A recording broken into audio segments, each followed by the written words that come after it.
20h, 21h, c'est Storytelling en direct sur Fréquence ESJ. Axel, notre cher prof d'histoire, est prêt. Il a mis sa tenue d'Indiana Jones pour nous présenter le Vasa. Le Vasa, nom complètement inconnu au bataillon. Effectivement, je ne sais même pas le dire. C'est en fait celui du plus grand vaisseau de guerre du XVIIe siècle, Axel. C'était le plus beau, mais le plus grandiose de son temps, la Rolls des trois mâts de l'époque. Il a été mis à l'eau le 10 août 1628 et il a fini par couler 2 km plus loin. Un quart d'heure plus tard, je déconne même pas. À cette époque, le roi de Suède Gustave II se rend compte que mais personne ne me prend au sérieux en fait.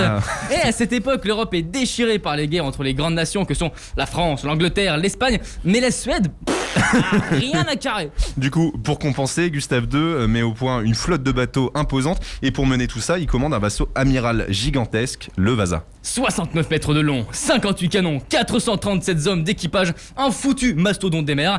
En fait, ça me fait penser un peu à ces femmes qui critiquent les hommes qui s'achètent d'énormes voitures pour compenser je ne sais quoi. D'accord. Mais en fait, avec ça, mesdames, on a la preuve que ça fait 400 ans qu'on est comme ça. On va pas changer, je suis désolé.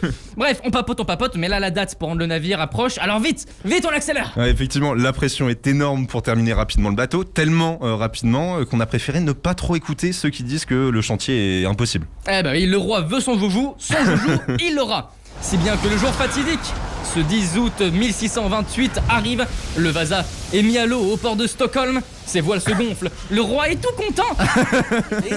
Et une première bourrasque, puis une deuxième, il en faut pas plus pour que l'énorme bousin qui tient en vrai est à peine debout, le Vasa est entraîné par les fonds.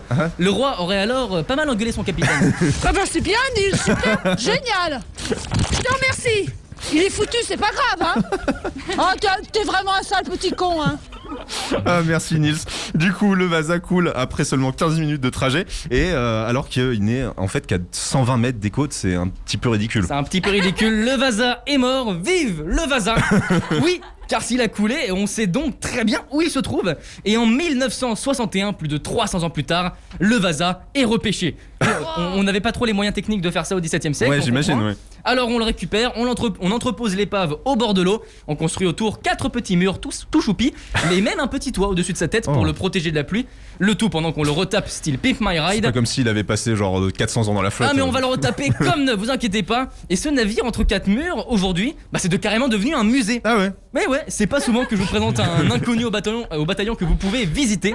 Alors profitez-en pour aller faire un petit tour à l'occasion. Et oui, et si vous voulez voir le Vasa en personne, dès que les musées rouvrent, bien sûr, il a pas bougé, il est toujours à Stockholm et il accueille en temps normal plus d'1 million de curieux chaque année. Merci Axel Rebaud.